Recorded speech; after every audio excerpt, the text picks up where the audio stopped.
esta Corte Superior de Justicia de Junín a nombre de la Comisión de Capacitación. El día de hoy, en nuestro mes del Derecho Procesal Civil, el mes de mayo, tenemos la visita de un excelente profesional, juez que ha iniciado su labor jurisdiccional en esta Corte Superior de Justicia de Junín y quien va a tener ese alto honor de podernos brindar esta ponencia en esta tarde. Pero permítanme en primer lugar invitar al doctor Edwin Ricardo Corrales Mengarejo, presidente de la Comisión de Capacitación, para las palabras iniciales. Lo recibimos con un fuerte voto de aplauso.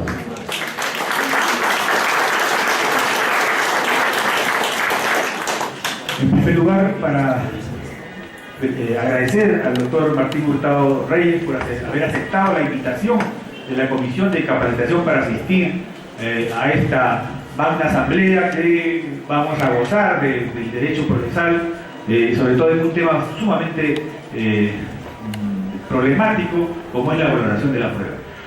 Quiero también destacar que el doctor Martín Hurtado, como todos nosotros somos, muchos de los aquí presentes son testigos, hemos apreciado su desarrollo profesional en esta Corte como juez superior tanto de la Merced como aquí en la ciudad de Huancayo. Y en ese sentido nos sentimos muy complacidos, muy alegres de tenerlo con él, igualmente también los señores panelistas, excelentes jueces civiles que van a darle mayores luces a esta actividad.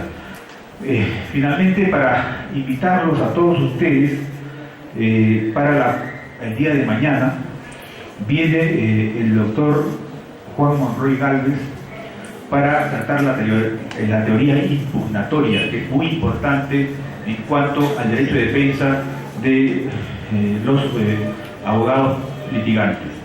De igual manera también el próximo jueves 24 de mayo estará presente a partir de las 5 de la tarde el doctor Nelson Ramírez Jiménez, que es un excelso procesalista, quien nos va a hacer, también civilista, quien nos va a hacer el comentario del 9º Pleno Casatorio Civil.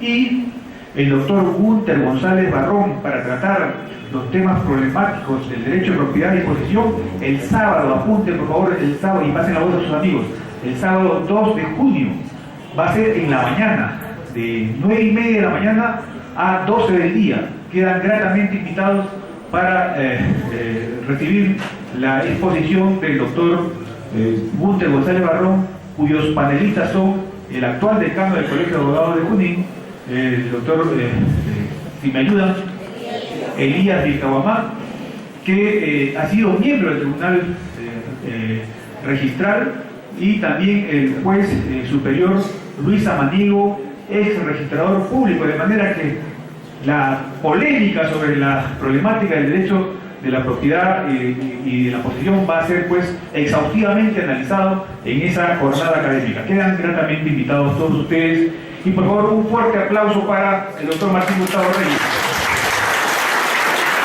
Gracias. Muchas gracias. Entonces, el tema que va a tratar el doctor Martín Hurtado Reyes, la valoración probatoria, la prueba de los hechos, que es un excelente profesional, como indicábamos, y sobre todo él se inició en esta Corte Superior de Justicia de Junín, hoy en día como Juez Supremo de la República, miembro de la Sala Civil Permanente, doctor en Derecho de la Universidad Nacional Mayor de San Marcos, maestría civil y comercial en la Universidad Federico Villarreal. Ha publicado diversos libros, uno de ellos, Tutela Jurisdiccional Diferenciada, Estudio de Derecho Procesal Civil y la Casación Civil, entre otros, que realmente ha sido de conocimiento de muchos de nosotros. Permítame presentar en esta tarde muy especial al doctor Martín Hurtado Reyes, quien va a hacer la exposición esta tarde, y vamos a recibirle con ese calor huancaíno un fuerte voto de aplauso.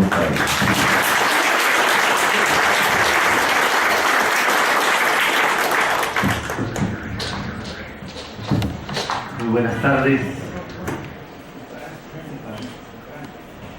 Muy buenas tardes, estimados colegas, señores abogados, estudiantes.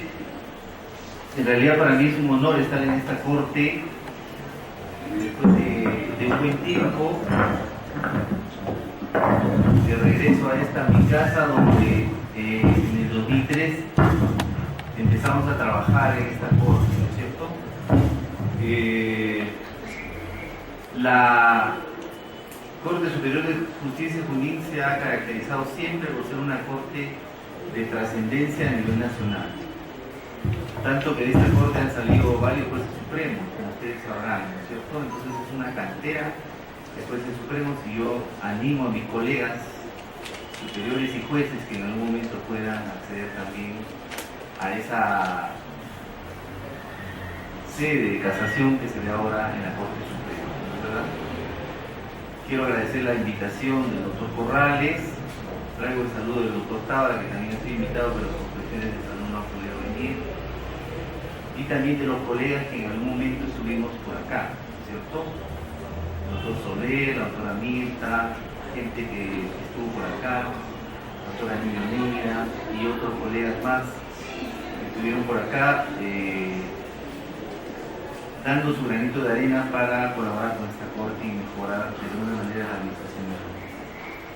Pero en fin, el agradecimiento creo que es eterno e infinito para todos ustedes que me acogen en esta casa, que me vio nacer como juez superior titular. Yo ya había sido juez superior, bueno, en ese tiempo vocal superior, pero suplente en Lima Norte. Y vine por acá como titular luego de un concurso en el año 2003. Empezamos el tema. A ver, lo que vamos a hablar el día de hoy es un tema que resulta a veces un poco tedioso, complicado, injundioso, a veces tiene algunas aristas que no se entienden muy bien. Vamos a tratar de ser un poco didácticos y que todos ustedes puedan entender lo que vamos a hablar. Y obviamente en las preguntas, probablemente y también con la participación de los panelistas, se puedan aclarar algunos aspectos que no pueden haber quedado claros. Lo que vamos a hablar ahora es la prueba de los hechos. Y partimos de una pregunta rigurosa para saber cómo podemos enfrentar este tema. Y la pregunta rigurosa que vamos a hacer en este momento es, y creo que es la pregunta que nos hacemos los jueces todos los días cuando resolvemos un caso, y los abogados cuando postulan una demanda y reciben la sentencia de un juez, la pregunta es ¿cómo se prueba un hecho en el proceso? ¿Sí? Por eso se llama la prueba de los hechos. De esto se ha escrito mucho, obviamente, más en la filosofía jurídica, en la argumentación, que en el derecho procesal, por si acaso. ¿Sí? Y el bagaje teórico sobre este particular tiene frondosa bibliografía. Hace poco había un congreso en la Universidad Católica sobre prueba, donde también estuvo nuestro amigo Dante, y estuvieron varios cultores de esta materia, entre ellos Michele Tarufo, ¿cierto? Jordi Ferrer, estuvo también, bueno, en fin, varios procesalistas y filósofos españoles y de otros países, ¿no? A ver, la idea preliminar, empezamos con esto para poder ir explicando de alguna manera lo que hemos traído preparado para ustedes. Fíjense, toda sentencia, toda decisión judicial que resuelve un conflicto tiene estos dos planos que aparecen en el primer párrafo, ¿verdad? El plano fáctico y el plano jurídico. Lamentablemente, como lo decía en el Congreso de Derecho Procesal, se nos ha enseñado en la universidad, y esto sigue ocurriendo aún así en la universidad, se nos ha enseñado a trabajar con normas, con disposiciones normativas. No se nos ha enseñado a trabajar con hechos. No hay un curso en la universidad ni en el posgrado, claro, hay cursos de prueba, eso es cierto, en materia procesal, en la maestría o en el doctorado puede ser, en los pregrados no hay un curso sobre esta materia, y además las universidades no están pensadas para formar en el Perú jueces, ni abogados vinculados a la prueba. En España hay un curso de probática que lo dicta se dicta todos los años a cargo del doctor Jordi Carrera, ¿cierto? Y justamente ese es el tópico central, la prueba y cómo se prueban los hechos. Entonces tenemos dos planos en nuestra decisión, pero la gran preocupación que tenemos normalmente para la decisión es enfrentar el caso a partir de lo que dice la disposición normativa. ¿Sí? No cabe duda que la disposición normativa para resolver un caso es importante, trascendente, fundamental.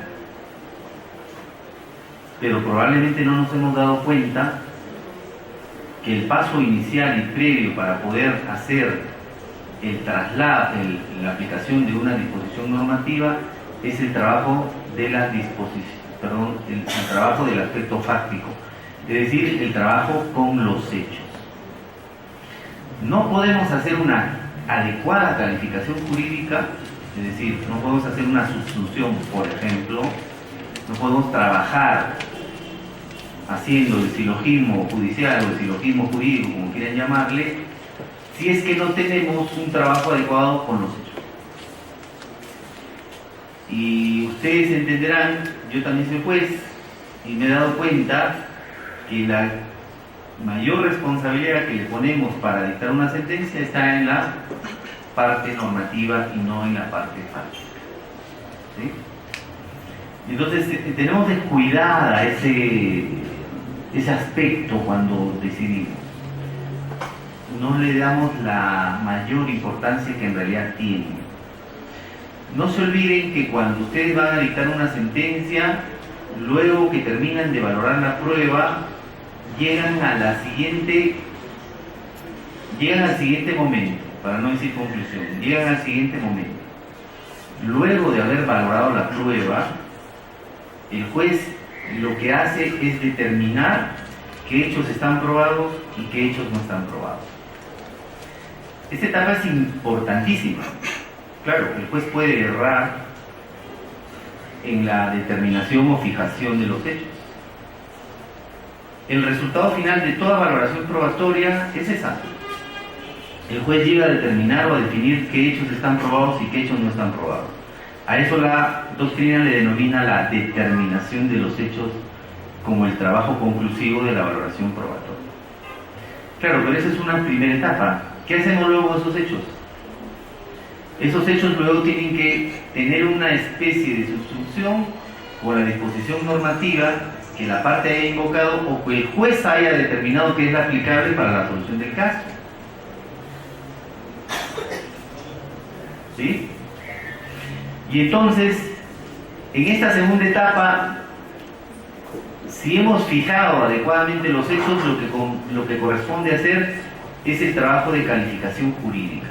Y el trabajo de calificación jurídica no es sino darle calificación jurídica a esos hechos que se han fijado como probados en determinado proceso. Por eso es que se habla mucho en la argumentación jurídica de la premisa menor y de la premisa mayor, ¿verdad? La premisa menor siempre está configurada por el elemento fáctico del caso y la premisa mayor está configurada por el elemento normativo del caso. ¿Sí? Pero obviamente, acabamos de decir algo importante, la premisa menor es a veces aquella premisa a la que no le damos bola. No sabemos cómo estructurarla adecuadamente y en consecuencia puede haber un problema luego en la calificación jurídica. ¿Sí? ¿Cómo cuadra esto el contexto de justificación y el contexto del descubrimiento en esto de la prueba de los hechos? Es importante manejar también estas categorías, probablemente la exposición peque un poco de teórica, porque tiene aspectos de suma relevancia e importancia que se deben manejar para tener un conocimiento más afinado de esto. Normalmente hacemos actividad probatoria a partir de lo que dice nuestro código, ¿no? 194, el siguiente es el código. Manejamos las presunciones, las ficciones, manejamos la carga de la prueba, hacemos algún tipo de análisis legislativo, pero luego ahí nos quedamos. ¿Sí? Es importante manejar estos dos contextos. Y estos dos contextos, haciendo un análisis práctico, llevándolos fundamentalmente a la práctica, se dan de la siguiente forma. en actividad probatoria también se puede hablar de un contexto de descubrimiento y un contexto de justificación. Cuando el juez termina de revisar su expediente, ¿sí?, ha revisado el expediente página por página, termina de revisar su expediente, cierra su expediente y ya descubrió cómo resolverlo, ¿verdad? ¿Sí?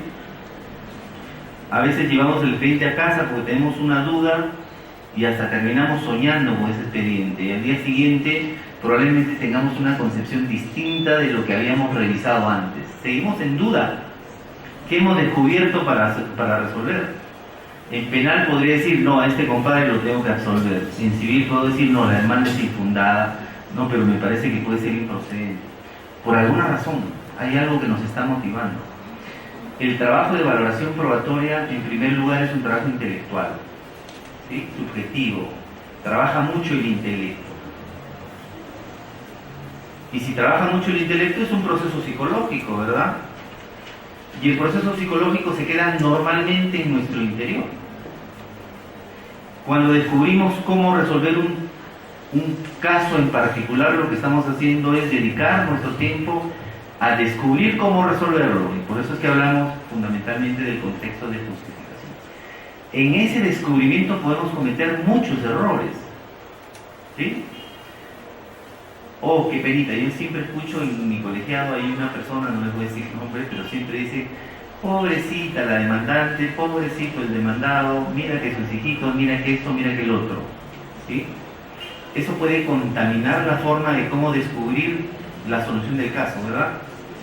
Por la cuestión de género, de repente por alguna condición que tenga el demandante o el demandado, que sea una persona muy pobre, que sea una persona muy rica, que sea una persona que tenga una opción sexual distinta a la que tenemos casi todos nosotros, ¿verdad? Puede haber aspectos raciales, puede haber una presión mediática, ¿estamos? Y entonces descubrimos cómo resolver el caso, pero contaminados por alguna circunstancia. Y el contexto de justificación no es una respuesta definitiva, obviamente. Terminamos de descubrir cómo se resuelve el caso y ponemos el expediente en la mano, en el escritorio. Lo que viene después es lo complicado. ¿Estamos? Porque luego viene lo que denominamos el contexto de justificación, ¿verdad? Y en el contexto de justificación, el juez ahora se sienta, coge su computadora y empieza a resolver todo el caso a partir de lo que tiene en ese proceso psicológico que es. ¿Sí? El contexto de justificación significa volcar todo lo que habíamos creído que nos ayuda a resolver el caso. Pero obviamente, ahí no podemos decir pobrecito fulano, ¿no es cierto? No se puede, ¿no? Nos llegó un caso de Tumbes, donde un juez, ante la sinvergüenzada del demandado, indicó una frase que yo creo que la tenía contenida en el alma y que la soltó cuando le tocó justificar la decisión, ¿sí? Y era una persona que había obtenido un préstamo, ¿sí?, y no quería devolverlo con 1000 vericuetos, ¿sí? Y utilizó una frase que ponía al desnudo como sinvergüenza al demandado, ¿no es cierto? Pero claro, no le dijo eres un sinvergüenza, se lo dijo de manera muy elegante, ¿no? Entonces, en el contexto de justificación él ha volcado algo que sentía respecto de las partes y que probablemente lo llevó a resolver el caso. Sí, a veces nosotros nos indignamos, ¿no? Yo me acabo de indignar con un caso, lo comentaba en el almuerzo, de un proceso donde han violado a un niño de 5 años. No veo penal, pero vemos temas de familia, ¿verdad? En la Suprema, en la Sala Civil Permanente, vemos temas de familia. Y el proceso ha prescrito. Y ha prescrito porque la Sala anuló la sentencia del juez de primer grado para que le pidan al psicólogo que haga un dictamen que se pudo hacer siguiendo la tesis del 194 actual. Prueba 2 se hizo en segundo grado. Bajo el expediente, sube el expediente con la nueva sentencia y antes de que emitan la segunda sentencia ya había prescrito. ¿Sí? Si yo viviría cargado con toda esa emoción negativa que tiene el expediente, no me faltarían ganas de decirle mis 4 cosas a la podrieza. No es la parte, fíjense, pero uno ya va cargado con esto, ¿no?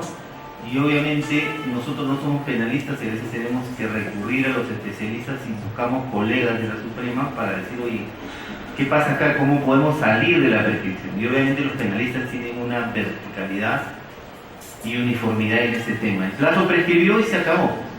No hay nada que discutir. Y uno se siente frustrado, se siente mal, viendo una víctima, viendo a los padres que sufren, el niño con procesos psicológicos complicados, ¿cierto? A eso me refiero cuando hablo del contexto de justificación. Miren cómo podemos estar contaminados para descubrir cómo resolver el caso. Pero luego lo vamos a resolver y nos encontramos con una prescripción. ¿Qué hacemos?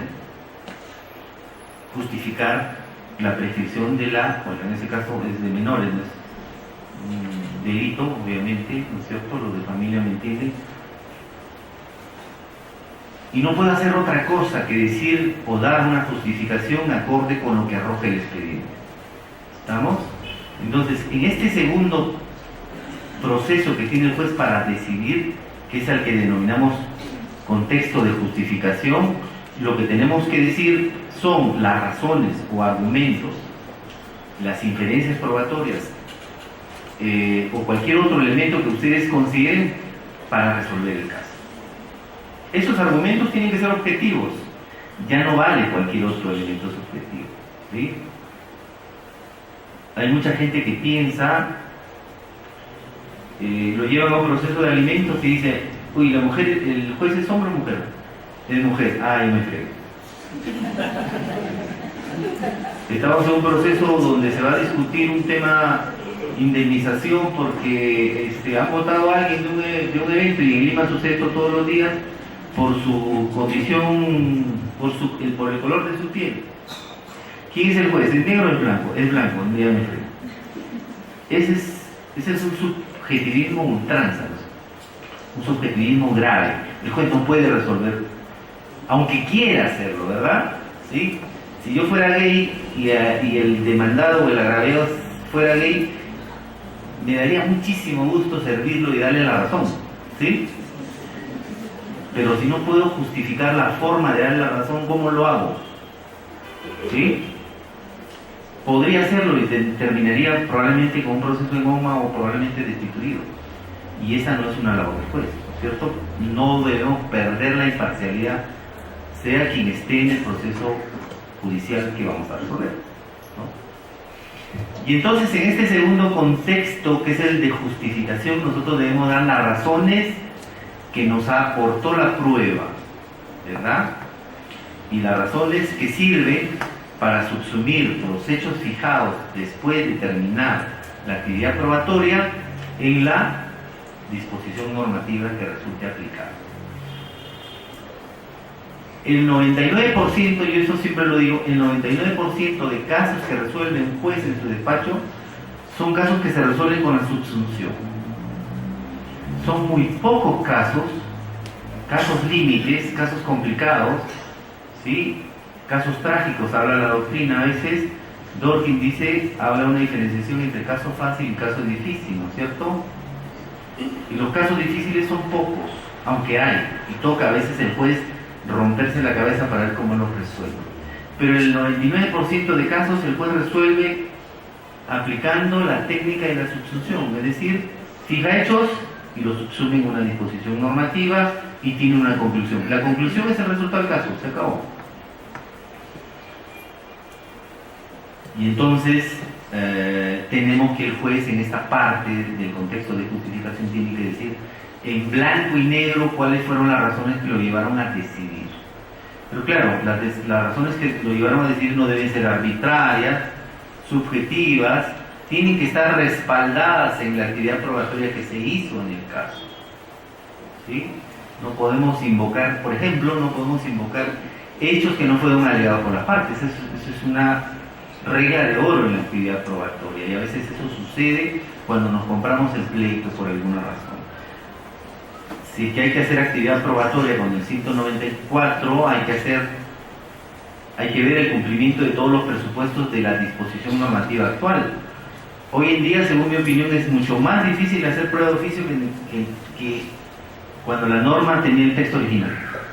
Porque, por ejemplo, me pide que la fuente de prueba esté citada por una de las partes. Y le voy a preguntar a algún juez si sabe lo que es una fuente de prueba y probablemente no lo sepa. ¿Sí? Porque obviamente no está preparado en la probática para saber qué es una fuente de prueba. Probablemente no lo sepa.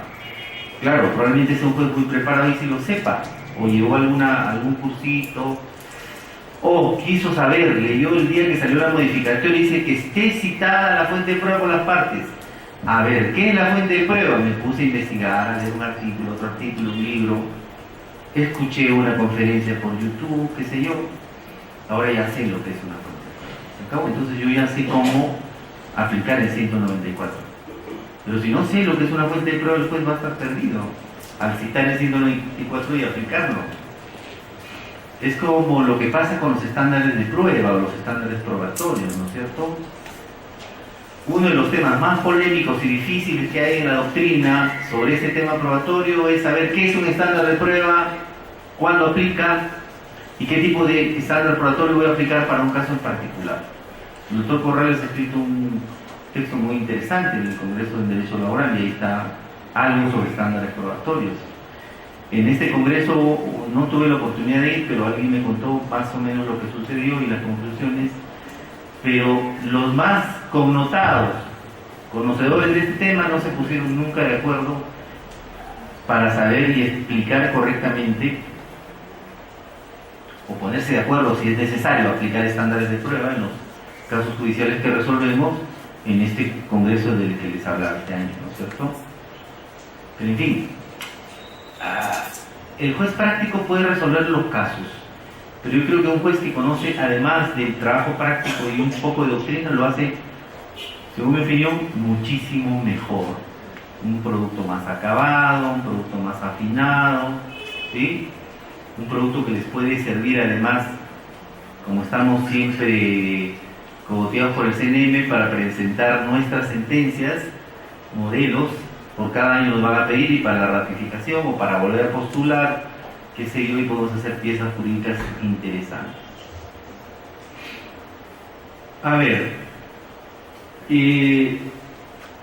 no voy a hablar detenidamente de esto porque este es un seminario, no es una clase de la universidad. El primer párrafo trata de decirnos cuáles son las tesis que nos ayudan a definir cuál es la finalidad de la prueba, ¿no es cierto? Y hay un montón de tesis, las que más o menos son consideradas en la doctrina son estas tres, ¿no? La determinación de la verdad de los hechos afirmados, la fijación de los hechos y el convencimiento del juez, ¿sí? Obviamente la tesis más derrotada y la que tiene menos adeptos y que tiene muchos cuestionamientos es la tesis del convencimiento, no obstante que nuestro código habla del convencimiento del juez, ¿sí? Y esta tesis tiene detractores porque el juez no se le puede convencer, ¿sí?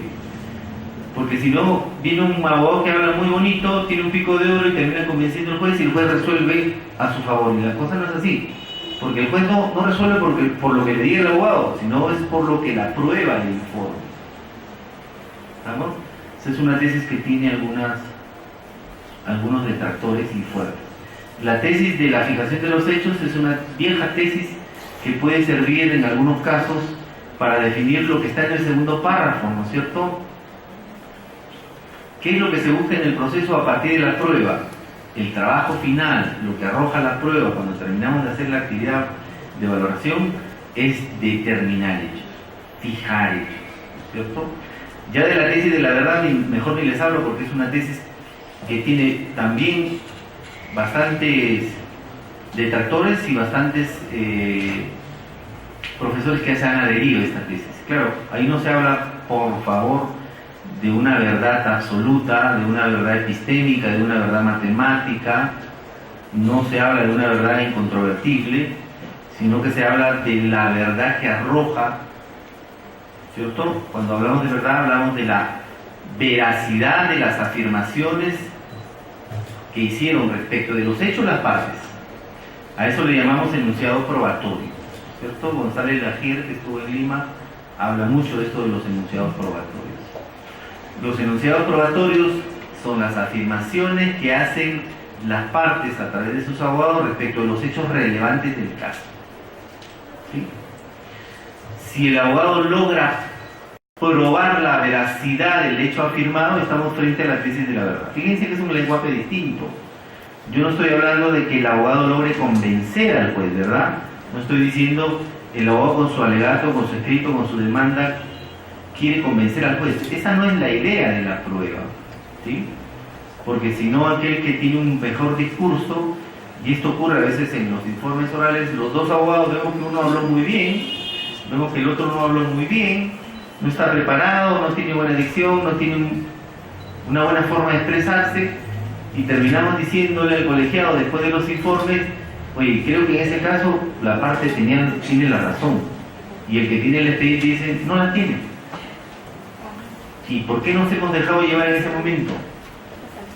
Simplemente porque el abogado presentó los argumentos acomodándolos al caso, y probablemente no tenga la razón. Pero esto es lo que les quiero dejar. En la práctica, dejando de lado las tesis que se han mencionado, en la práctica, ¿cuál sería la finalidad de los hechos? Es lo que está en el segundo párrafo, según mi opinión. Es dar por probado o no probado los hechos relevantes del caso. Cuando hablamos de los hechos relevantes, hablamos del principio de pertinencia en materia procesal, ¿sí? Los teóricos en filosofía jurídica, cuando hablan de hechos relevantes, y nosotros, cuando hablamos de hechos relevantes en materia procesal, hablamos de hechos controvertidos, ¿sí? Los hechos relevantes, principio de pertinencia, ¿cierto? Solo se pueden alegar hechos que tengan vinculación con la controversia. Claro que puede haber hechos controvertidos y hechos admitidos. Los dos pueden ser relevantes en su oportunidad, pero los que son materia de prueba, ¿cuáles son? Los hechos controvertidos y en consecuencia los hechos relevantes para el caso. Y la pregunta es: ¿por qué se necesita probar los hechos? ¿Para qué hacemos esa gran actividad con la que nos vinculamos todos los días como jueces? Y la respuesta está en el primer párrafo. Se necesita probar hechos fundamentalmente para continuar con el siguiente paso. No podemos hacer calificación jurídica en el aire, ¿se entiende? Yo no puedo hacer práctico el silogismo jurídico si no tengo hechos que subsumieren un supuesto hipotético normativo. Todos los casos, o la gran mayoría de casos, y en algunos el juez tiene que crear el supuesto normativo, el supuesto fáctico, aplicarlo a un supuesto normativo específico que no resuelve en teoría el caso, puede crear un supuesto normativo específico, y ahí podemos entrar a ese terreno pantanoso del juez creador de derecho, ¿sí? Les digo, la gran mayoría de conflictos, y más aún ahora con los precedentes, tienen una respuesta normativa o jurisprudencial. Pero hay muchos casos que el ordenamiento jurídico puede que no tenga una respuesta concreta, y ahí hablamos de las famosas lagunas normativas, ¿verdad? Las famosas lagunas normativas. Y obviamente cuando hay alguna normativa, el juez tiene que recurrir a otros elementos, instrumentos argumentativos que le pueden ayudar a solucionar el caso, porque obviamente el juez no puede renunciar ante la inexistencia de un elemento normativo para la solución del caso. No puede hacerlo, tiene que resolverlo, y el juez verá cómo lo resuelve, utilizando la interpretación, los principios constitucionales, la analogía, o cualquier otro elemento interpretativo, la interpretación constitucional, o cualquier otra que se adapte o se pueda vincular a lo que nos está generando el problema. Entonces, no se puede hacer calificación jurídica si yo no sé qué hechos están probados en el caso o no. Y un ejemplo simple y sencillo nos puede ayudar a entender esto. Fíjense, les digo esto, ya les he mencionado. Todo lo que ocurre en un proceso judicial ya tiene una respuesta normativa. Les pongo el caso del precario, ¿sí? Un sujeto es demandado porque se metió a un inmueble y no tiene título para poseer. Ese es el elemento fáctico del caso. ¿Sí? Abrimos nuestro código y buscamos a ver dónde el legislador ha dicho que aquel que posee un bien sin tener título puede ser demandado por precario. ¿Dónde está? Lo encontramos en el 911, con todos los defectos que pueda tener ese artículo. Por ahí hay alguna referencia de aquel que ocupa sin título o aquel que posee sin título tiene una consecuencia jurídica, puede ser considerado como precario. Entonces, cuando yo hago la actividad probatoria en un caso de precario que ahora es simple por el pleno, lo que voy a terminar definiendo son dos cosas. Primero, si el demandado ocupa el bien. Y segundo, si tiene título para poseer. Claro, ya he pasado por el filtro de determinar que quien demanda tiene legitimidad para demandar, ¿verdad? O como propietario o por tener derecho a la restitución del predio. ¿Estamos? Porque ya no solo demanda en precario el propietario, como ustedes saben, ¿verdad? Entonces, los hechos relevantes del caso ya se han probado. Yo pruebo que el demandado o el juez tiene como conclusión, a esto le llamamos inferencia probatoria, el juez llegó a determinar que el demandado, vía inferencia probatoria a partir del material probatorio, no tiene título para poseer.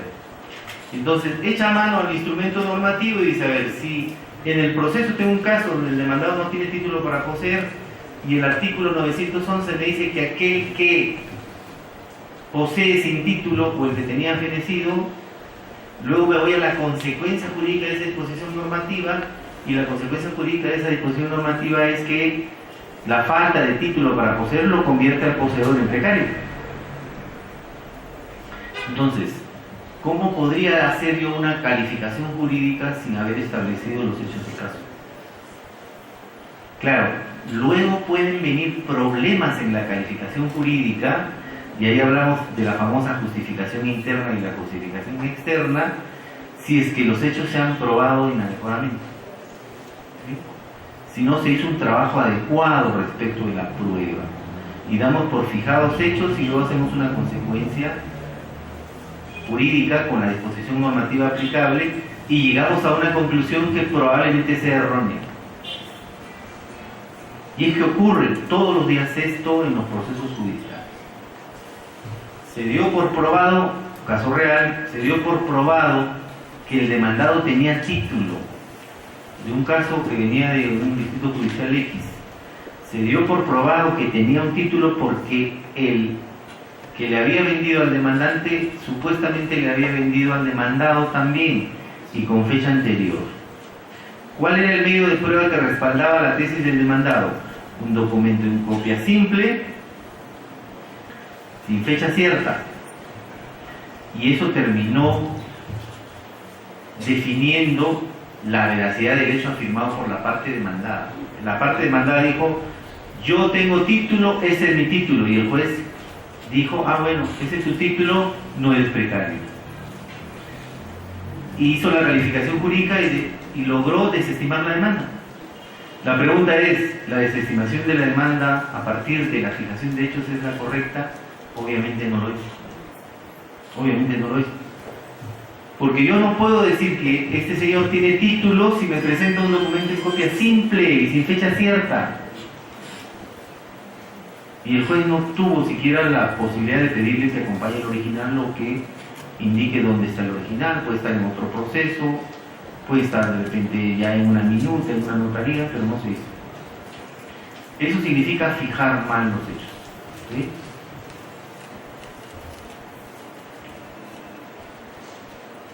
A ver, siempre se ha dicho que lo que se prueba en el proceso son hechos, pero esa es una verdad, pero es una verdad media, ¿no es cierto? Hecho es todo acontecimiento que sucede a nuestro alrededor. Todo lo que ocurre a nuestro alrededor es un hecho. Pero los hechos con calificación jurídica son los que nos interesan. Es decir, todos aquellos hechos que puedan ser aportados en un proceso y que para la resolución del caso puedan tener una referencia normativa. ¿Sí? A eso le llama la doctrina hechos con calificación jurídica. Pero no es suficiente decir que en el proceso se prueban hechos, porque eso es cierto parcialmente. ¿Por qué en el proceso no se prueban hechos? Porque se trata de hechos del pasado, hechos que no ocurrieron, y hechos que el juez no conoce, y hechos que el juez no puede comprobar, hechos que el juez no pudo comprobar que ocurrieron de la forma como se los postula. Y aquí viene otra regla de oro en la actividad probatoria. El juez no puede, y esto creo que aplica para todas las materias, el juez no puede resolver con hechos que conoce de primera mano. ¿Sí? Si el juez presenció la pelea de unos vecinos y le llega un proceso de violencia familiar y le están mintiendo de la forma como le formulan los hechos, le voy a decir, un momentito, no fue ni como lo dice el demandante, no fue ni como lo dice el demandado, yo vi el tema, así que yo sé cómo fueron los hechos. El juez que hace una situación de esta naturaleza comete una gravísima irregularidad. ¿Sí? Tendrá que inhibirse, tendrá que remitir el expediente donde corresponda. No puede resolver con el conocimiento privado. Eso Stein le denomina el conocimiento privado del juez, ¿verdad? El juez no puede resolver con conocimiento privado. Si al juez le constan los hechos, el juez tiene que apartarse porque ya está contaminado de la forma como ocurrieron los hechos. Y él no puede desnudar a las partes y decir, no es como tú dices y tampoco como tú dices, es como yo digo, no es así. No puede hacerlo. Entonces, la regla de oro es que el juez no puede resolver con conocimiento privado. Está vedado, prohibido. Se quebraría la imparcialidad, el deber de imparcialidad, entre otros elementos como el debido proceso. Entonces, seguimos afinando la idea. Si el juez no conoce los hechos porque son hechos ocurridos, hechos del pasado y que no le constan y que el juez no puede reconstruir sino a partir de la prueba, entonces los hechos no son el objeto de la prueba y ahí viene el siguiente peldaño de la actividad probatoria. Lo que se prueba en el proceso son los hechos alegados o afirmados por las partes. Y a esa en teoría procesal se le conoce como la carga de la afirmación, ¿cierto? Entonces estamos en otro nivel, ya no son los hechos puros y simples, ahora son los hechos afirmados por las partes. Pero ahí también encontramos un problema muy importante, porque no se olviden que son hechos que han ocurrido y que solo lo conocen las partes y que ellos van a tratar de reformular ante el juez acompañando el medio probatorio que acredite que ese hecho se produjo de esa forma. Y a eso le llamamos a los famosos enunciados fácticos o los enunciados probatorios, ¿no es cierto? La parte afirma que ocurrió un hecho de tal forma y tiene que escoltar un medio de prueba para acreditar que eso ocurrió así. Pero resulta que normalmente los hechos que aportan las partes pueden estar contaminados. El juez recibe, y esta es otra regla de oro, el juez recibe en el proceso siempre hechos de segunda mano, que pueden estar contaminados, tergiversados, recortados, o se puede hasta estar mintiendo. ¿Sí? Y entonces ahí hay el problema. A veces se ha dicho que el juez en la prueba actúa como un historiador, ¿no? Se ha dicho, ¿no? Claro que tiene algunas limitaciones esta tesis, pero se ha dicho que el juez recibe la afirmación de los hechos y él, como un arqueólogo, como un historiador, trata de reconstruir lo que en realidad pasó o sucedió en el pasado.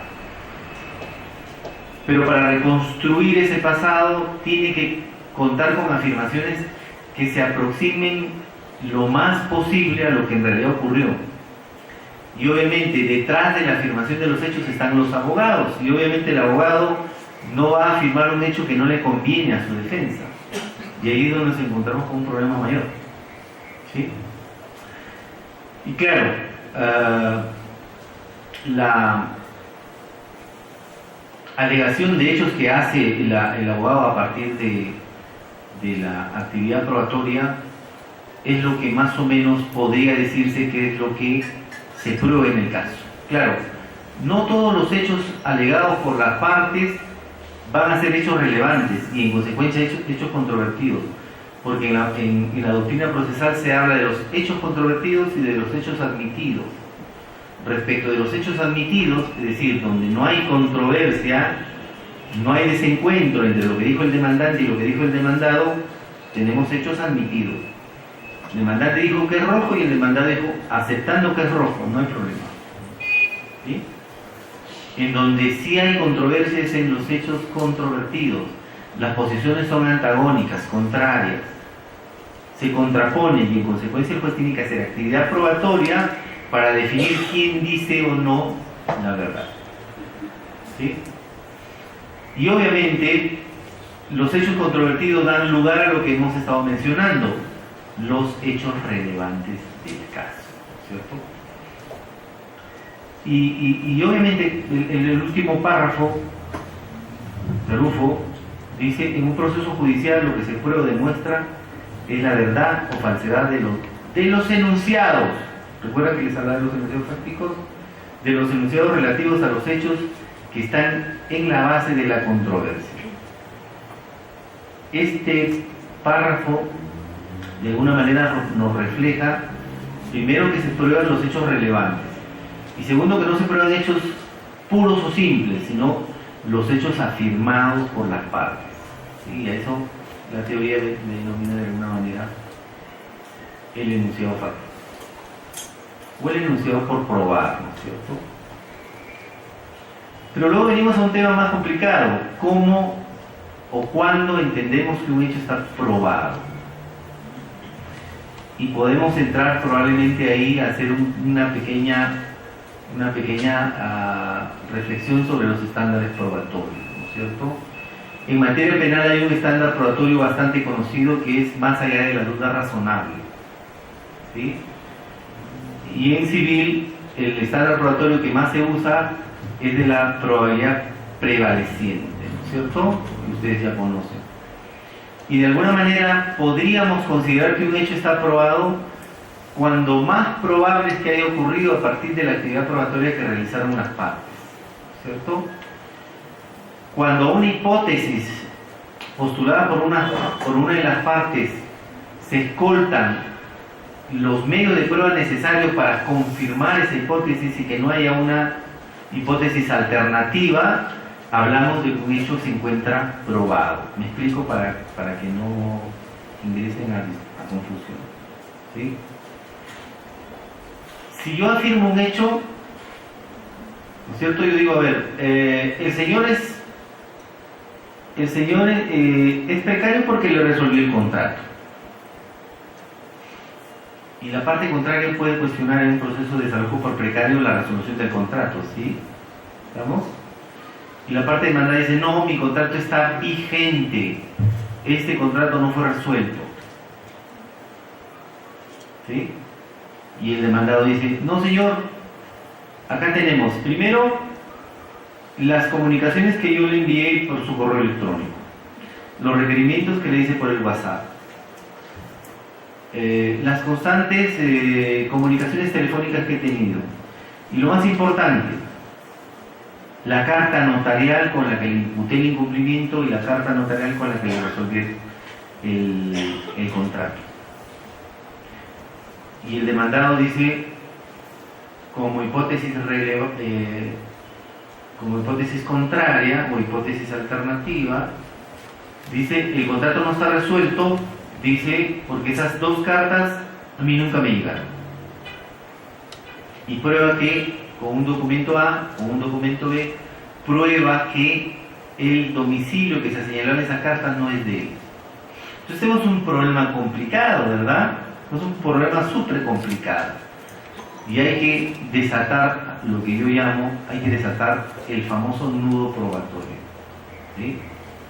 Hay que desatar el nudo probatorio, porque el juez no puede avanzar en la actividad probatoria si no desata los nudos que se le van presentando en el camino. Por ejemplo, cuando una pericia dice que es la firma y la otra pericia dice que no es la firma, y luego se hace otra pericia y dice que sí es la firma. Ahí tenemos un nudo probatorio que no se resuelve con la mayor cantidad de medios probatorios a favor. No necesariamente, ¿verdad?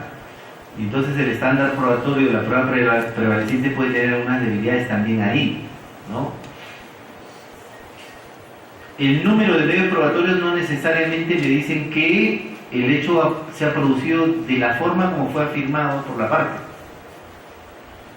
Porque el hecho de que hayan dos pericias que digan que sí la afirman no significa que puedan rebatir la situación fáctica que aparece en la pericia que señala que sí que no la afirma. ¿Sí? No nos dejemos llevar por el número de medios probatorios que sustentan esa hipótesis. Y esto pasa en las prescripciones. ¿Sí? El demandante no tiene algunos medios probatorios, pero no logra probar su posibilidad de ser considerado como propietario por prescripción. Pero sí dice lo siguiente, dice, miren, el juzgado me ha desestimado la demanda, pero no se dan cuenta de algo muy importante. Los 6 testigos que he llevado dicen que yo vivo ahí hace 30 años. Y la pregunta que me hago ¿es suficiente tener 6 testigos para decir que esta persona ha obtenido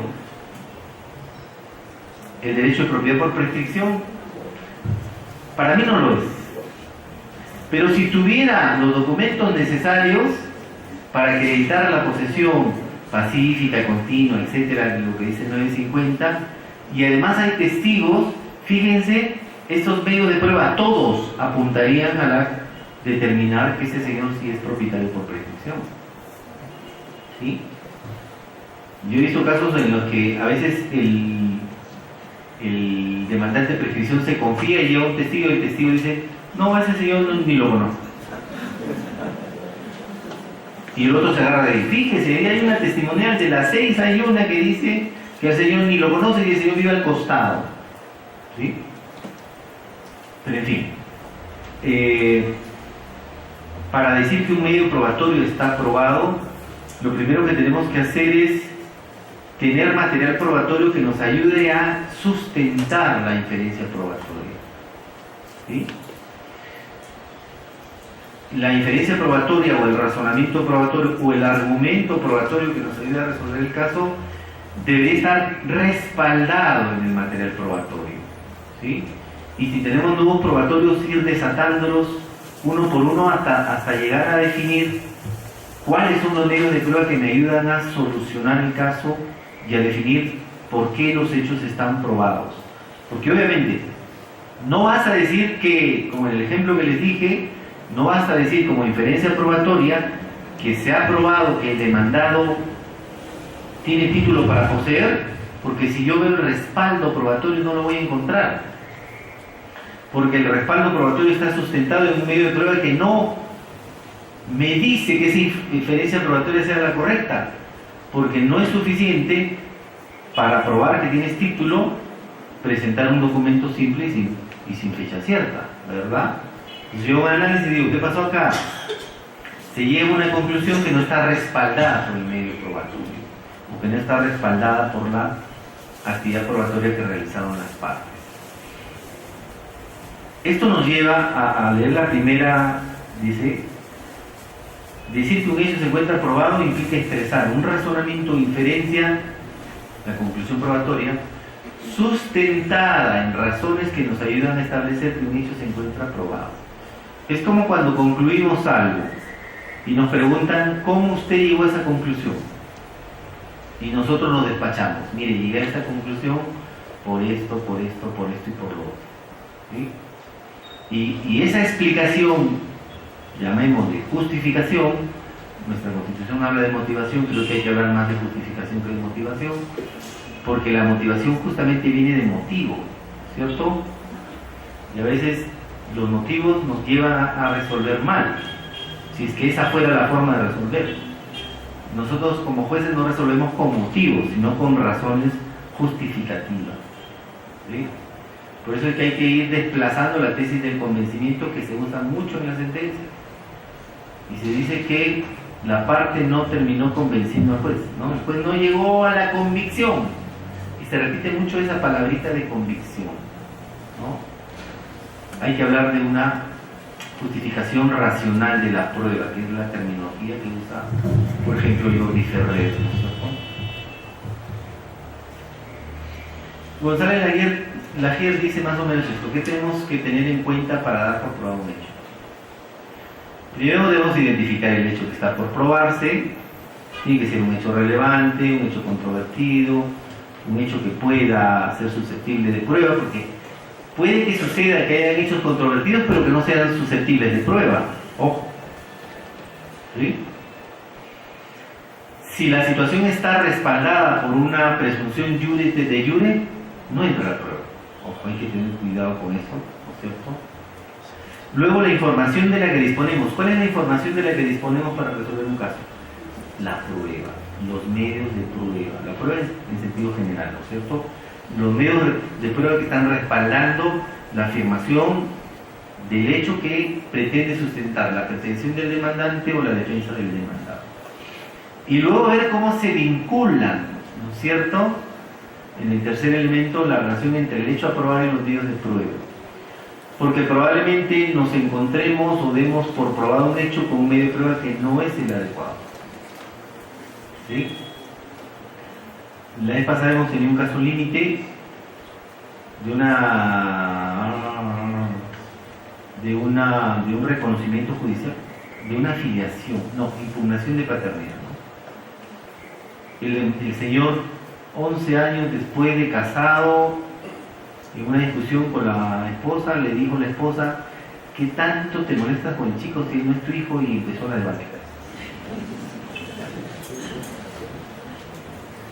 Y demandó por divorcio y demandó por impugnación de paternidad. ¿Sí? 11 años después, hoy se puede con el artículo 400, porque el artículo 400 ya ha tenido control difuso en la Corte Suprema, por cierto. Y entonces se fue al proceso de impugnación, pidió 50.000 veces que la señora lleve al menor a la prueba de ADN. Nunca apareció. Le pusieron multa, la requirieron, hicieron esto, hicieron lo otro, nunca fue. Y el juez termina resolviendo solo utilizando la conducta procesal de la parte. ¿Ya? La pregunta es: la inferencia probatoria a la que llega, la conclusión probatoria a la que llega ese juez, ¿tiene respaldo en la actividad probatoria que se realizaron en la parte? Nunca se hizo el ADN, ¿sí? Nunca se hizo el ADN. Pero el juez declaró fundada la demanda por la conducta procesal. Y aquí entramos a otra pregunta adicional. ¿La conducta procesal sirve para resolver casos y de qué forma hay que utilizarla?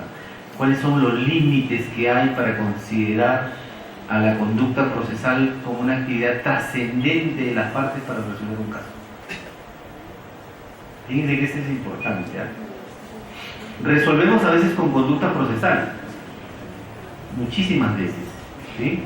Pero este es un caso bastante interesante donde el juez decidió y la sala confirmó declarar que esta persona no era su hijo, y la señora obviamente entró en casación con todo, indicando de no se había probado, y no se había probado fehacientemente si era su hijo o no era su hijo. ¿Sí? A eso me refiero con esto. Bueno, creo que viene otra exposición.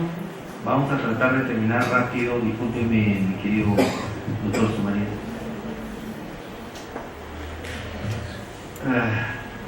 Esto creo que es interesante, el último párrafo para terminar ya con esto. No basta, fíjense, hay que explicar algo. Todo juez en un proceso, aunque no lo sepa, termina resolviendo con 3 argumentos: el argumento deductivo, el argumento inductivo y el argumento abductivo. ¿Sí? Probablemente este último no lo conozcan muchos de ustedes. ¿Sí? Normalmente resolvemos así, aunque no le pongamos un subtítulo, no lo subrayemos o le pongamos un pie de página. Normalmente terminamos resolviendo con cualquiera de estos 3 elementos argumentativos. El argumento deductivo es el argumento que más o menos se utiliza como una especie de subsunción. Un medio de prueba me arroja un hecho y yo puedo decir ya, sin dejar lugar a dudas, de que ese hecho está probado. Por ejemplo, si me viene una partida de nacimiento, de matrimonio, de defunción, yo puedo decir a partir de ese instrumento público, salvo que haya algún cuestionamiento, de que fulano se casó con fulana, que fulano nació en tal sitio, que fulano murió en fecha tal. ¿Sí? Pero cuando hay una simulación de acto jurídico donde no hay un contradocumento y no se puede establecer si en realidad hubo ese acuerdo para perjudicar a un tercero y que no existe un negocio jurídico sino un negocio aparente, yo puedo utilizar el método deductivo, el argumento deductivo para solucionar el caso. No puedo. Ahí tengo que utilizar el método inductivo o el argumento inductivo. Y ahí puedo trabajar con indicios o con presunciones para poder establecer de forma aproximada. Fíjense que el argumento deductivo, por ahí de alguna forma, salvo situaciones complicadas, nos puede generar alguna certeza, pero el argumento inductivo no nos genera ningún tipo de certeza de que el hecho se haya producido. ¿Sí? Y este juez, en el caso que he mencionado, no ha hecho sino utilizar un argumento inductivo a partir de una presunción, ¿sí? Y utilizando máximas de experiencia, probablemente, y utilizando las reglas de la ciencia también. ¿Por qué? A ver, máxima de experiencia. Dijo Alan García, el que no la debe, no la teme, y se fue a París. ¿Sí? Igual, esa máxima de experiencia la usamos para este caso. Si yo no tengo nada que temer y sé que la hija es del cónyuge, ¿qué hago? La llevo y la hago someter a la ley. ¿Sí?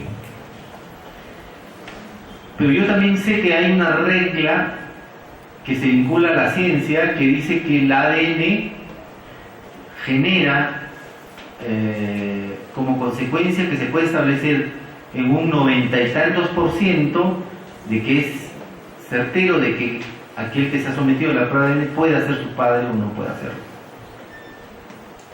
La prueba que rechaza el ADN es absoluta, pero la prueba que acredita que es un probable padre no es siempre al 100%, es a un 90 y tantos %, ¿verdad?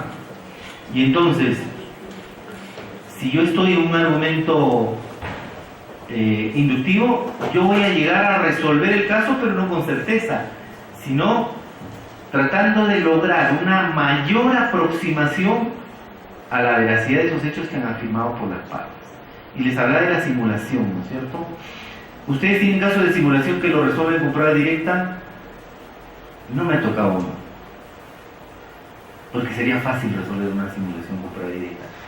¿Cuál es la prueba directa que me ayudaría a resolver un caso con el argumento deductivo? El contradocumento. ¿Estamos? La parte dice, ese negocio es simulado y se lo transferí solo para evitar que el banco X me embargue los bienes. Pero acá está el documento que acredita que es simulado. Hicimos una escritura pública, pero también hicimos un documento y hemos legalizado las firmas. Y ahí dice en blanco y negro que esa transferencia era simulada. Argumento deductivo. Esto dice el documento, esto resuelve. ¿Sí? En la simulación no hacemos eso, pues señores, salvo que haya esto. Lo que tenemos que es ir amarrando la solución del caso a los indicios que se proporcionen por las partes. Y ahí viene el indicio del parentesco, el indicio del ingreso mínimo. Es un profesor y se compró un inmueble de $500,000, ¿no es cierto? El indicio de que compró el inmueble y nunca lo ocupó, sigue viviendo el anterior propietario. El indicio de que quien ocupa el inmueble es el anterior propietario, y no solamente eso, sigue ejerciendo actividad de animus domini, porque alquiló el inmueble. Y alguien que es un inquilino lo reconoce a él y no al actual propietario como un propietario. Entonces, ahí en esos casos yo no uso necesariamente el argumento deductivo, tengo que utilizar el argumento inductivo. Para dar por probables esos hechos, tengo que amarrar esos indicios, que son los hechos acreditados, ¿no es cierto?, a partir de indicios que son, en traducción, hechos probados en el proceso. Está probado que ese señor no tiene ingresos, está probado que ese señor es su primo, su tío, su enamorado, su ex, está probado que el señor sigue viviendo ahí, está probado que los recibos de luz, agua, teléfono no se han cambiado y siguen estando a nombre del anterior propietario. Haciendo un proceso lógico, utilizando máximas de experiencia y elementos racionales, puedo arribar a un nuevo hecho. El hecho desconocido está en definir y probar si la venta es singular. Obviamente ese es un trabajo complicado. Lo hacemos a veces como mejor nos sale. Obviamente no se le puede exigir mucho después a veces si no conoce estas categorías. ¿Se dan cuenta qué importante es conocer estas categorías? Y lo hacemos y probablemente el resultado sea el óptimo, pero nunca le ponemos en pie de página que estamos utilizando el estándar de prueba prevaleciente y que hemos utilizado el argumento abductivo, deductivo o inductivo. Ese es el ejemplo que sirve para explicar el argumento inductivo. Pero también hay otro argumento que es el famoso argumento afectivo, ¿cierto? Que parte de la formulación de hipótesis. Ustedes habrán visto en el cine en las películas de Sherlock Holmes, ¿no es cierto? Él utiliza mucho en todos los pasajes de su película, y lo he visto 2 veces, para capturar los momentos en donde se usa el método abductivo, ¿sí?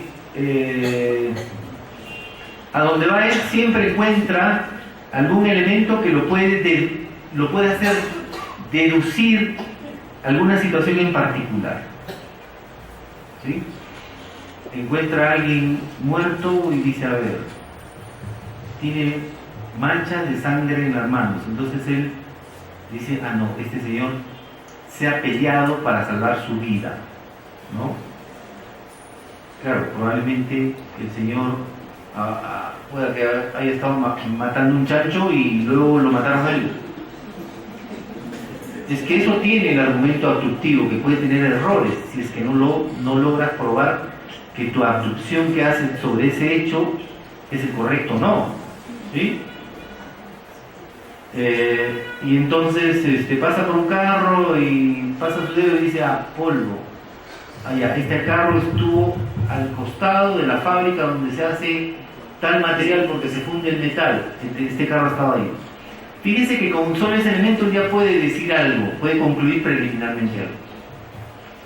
El problema que tiene el método abductivo es que podemos lanzar hipótesis respecto de hechos que están por acreditarse en el caso, pero podemos cerrar en esas hipótesis. Y entonces, ¿dónde está la corrección del argumento abductivo? Que todas esas conclusiones preliminares tienen que ser sometidas a justificación. Y sometidas a justificación significa probarlas, ¿sí? Por eso en penal se ponen muchos ejemplos donde funciona el argumento abductivo, ¿no es cierto? Vemos que alguien sale corriendo de una casa con una pistola y de afuera sale alguien pidiendo auxilio. De inmediato abducimos de que ese señor salía de robar. ¿Y qué tal si es el dueño de la casa que mató a los delincuentes y los delincuentes salen detrás de él? ¿Sí? Nos podemos equivocar en lanzar esa conclusión preliminar y más bien tenemos que retroceder en el tiempo y ratificar si la hipótesis que estoy lanzando es la correcta, porque pueden haber hipótesis alternativas, y cuando yo me refiero a hipótesis alternativas me refiero a que hay hipótesis que contradicen la hipótesis de una parte, ¿sí? Por eso dice que la hipótesis puede ser refutada. Cuando una hipótesis es lanzada por el juez y en la apelación yo puedo decir absolutamente todo lo contrario y puedo tratar de desvirtuar o de refutar haciendo prevalecer mi hipótesis alternativa, ¿no es cierto? Fíjense, en Lima no sé cómo era este caso, pero es un caso que nos puede llevar a hacer razonamiento abductivo, pero no podemos definir exactamente si esto ocurrió o no ocurrió así como yo podría abducir, ¿no es cierto? Unos esposos canadienses, determinado día la esposa desapareció, no apareció, el señor presentó la denuncia, hizo todo un tema, pero luego se descubre que en cierto día él saca del edificio un paquete grande donde se presume que es un cadáver, lo mete a su carro y la señora no apareció más. ¿Sí? ¿Qué podemos abducir a partir de ese hecho? Que él la mató, ¿verdad? Pero fíjense que tiene una hipótesis alternativa y dice, a ver, si yo le he matado y ese era el cuerpo de ella, ¿por qué cuando han hecho el luminol en mi carro no han encontrado ningún vestigio de sangre? Segundo, él dice, hay otro elemento, se encuentra en una de las columnas de la cochera sangre compatible con la de la víctima. Y él lanza una hipótesis alternativa y dice, sí, es cierto, la vez pasada estuvimos por acá, en la cochera se cayó una botella y mi esposa se cortó y probablemente la sangre haya salpicado a la columna. ¿Sí? Todos acá podemos decir que la mató, pero ¿cómo probamos que la mató? Ratificando la hipótesis que tenemos y desvirtuando la hipótesis alternativa. Porque si esa hipótesis alternativa tiene mayor peso probatorio, nuestra hipótesis se va a caer. Y bueno, el estándar de prueba en materia penal es más vale condenar, ¿cómo es? Más vale absolver a un culpable que meter preso a un inocente. Y en eso está sustentada el estándar probatorio de más allá de la duda razonable. No sé cómo irá ese proceso penal, pero fíjense que de inmediato podemos abducir que el señor la mató. Como que a veces vemos, oye, esta chica que la quemaron en el bus, todos estábamos seguros que era alguien vinculado a ella. ¿Sí? Porque nadie va quemando a la gente por la calle, ¿no es cierto? Siempre tiene que haber un móvil, un motivo. Entonces todos sospechábamos, y esa sospecha es una abducción en realidad, y puedo decir seguro que se trata de alguien que terminó con ella, que se separó de él, o que se obsesionó con ella, no sé, cualquier cosa podemos decir. Pero bueno, señores, no los quiero aburrir mucho más de lo que ya están, más bien tiene otra conferencia. Muchísimas gracias por su atención y por haberme invitado, les agradezco mucho. Y quedo a las preguntas y luego vienen los panelistas. Muchas gracias.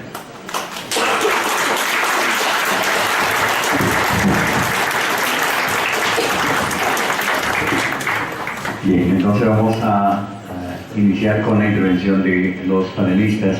En primer término voy a invitar a la doctora Estrella Armas, luego el doctor Fernando Salvatierra y finalmente el doctor Jesús Vicuña.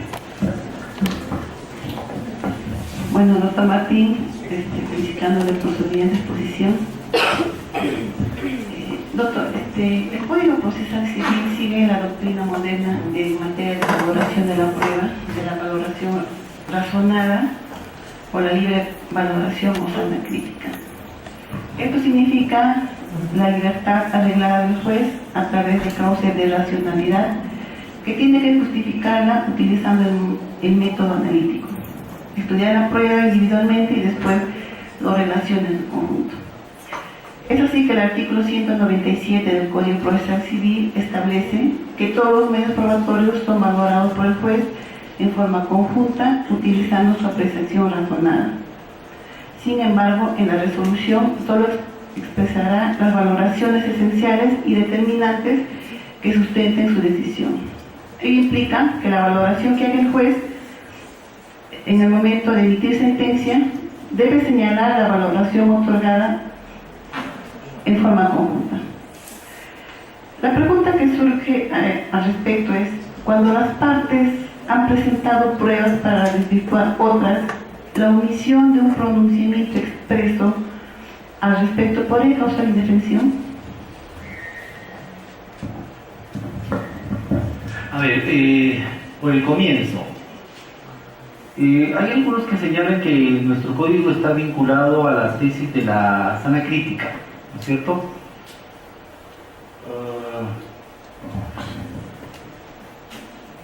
En los sistemas probatorios existen fundamentalmente tres sistemas: el del convencimiento del juez, el de la prueba tasada y el de la libre valoración. Claro, los argentinos y algunos autores hablan de la famosa sana crítica, ¿no? Yo creo que la sana crítica es en realidad la libre valoración probatoria, porque si ustedes analizan, la sana crítica necesita de racionalidad, de logicidad, de uso de máximas de experiencia, de un adecuado manejo de presunciones. La libre valoración de la prueba significa que el juez queda libre de valorar la prueba, pero no significa que el juez quede libre para hacer una valoración arbitraria, antojadiza, subjetiva. Eso no se puede hacer. Y pues, si me preguntan qué tesis asumió el código, creo yo, según mi opinión, y por ahí está en los libros que he escrito, es la tesis de la libre valoración de la prueba, pero entendida en ese sentido, cimentada en ese propósito, en hacer una actividad probatoria sustentada en argumentos sólidos, racionales, lógicos, utilizando las reglas de la lógica, utilizando las reglas de la ciencia, utilizando los principios lógicos, etc. Ahora, obviamente si una de la parte ofrece un medio de prueba y la otra parte ofrece otro medio de prueba para desvirtuar las afirmaciones de esos hechos, es lo que podría ocurrir, ¿no es cierto? El demandante postula un hecho y lo sustenta un medio de prueba, y el demandado, hipótesis alternativa, dice: no, este hecho no se produjo así, se produjo de esta forma.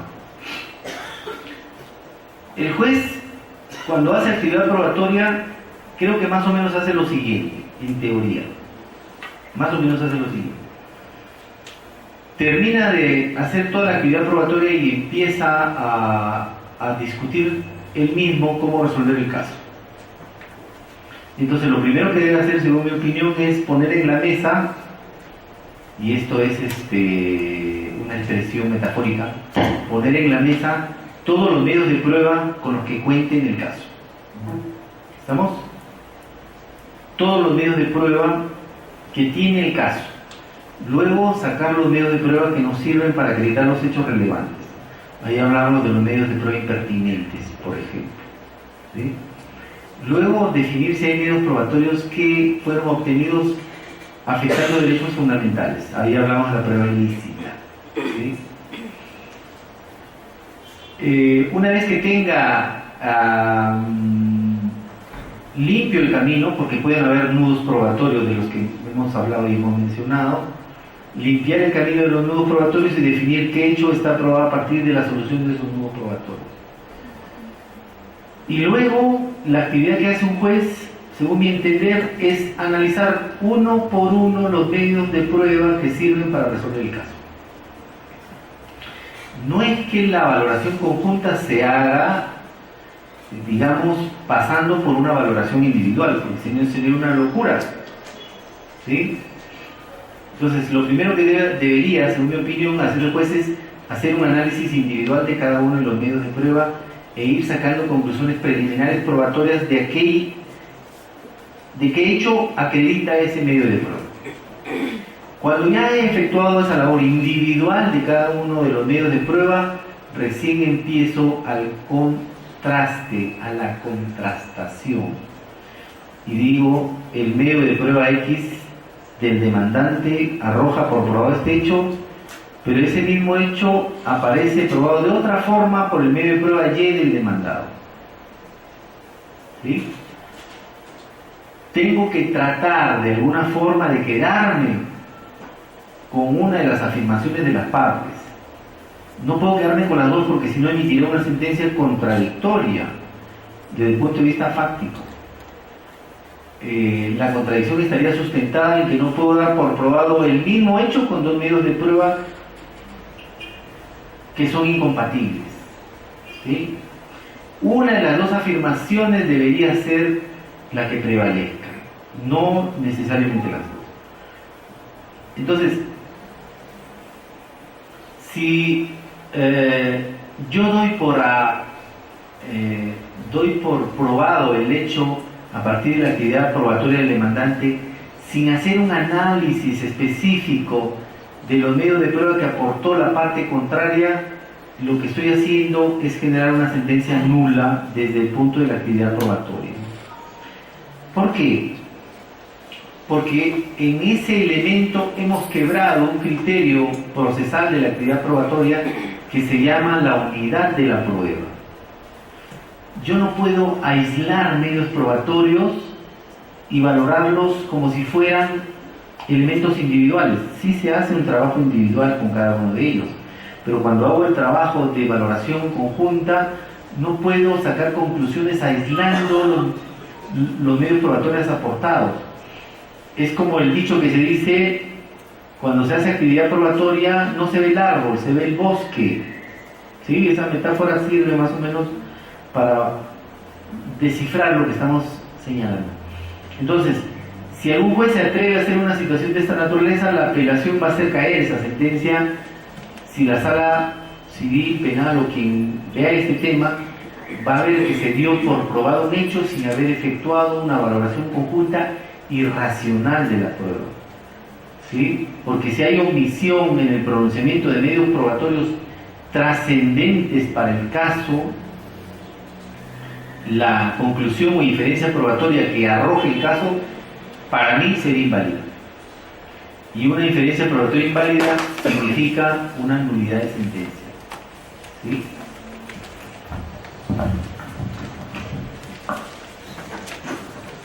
Doctor Martín, en principio reiterarle la felicitación por la brillante exposición, un tema bastante importante para la judicatura y básicamente para el aspecto práctico.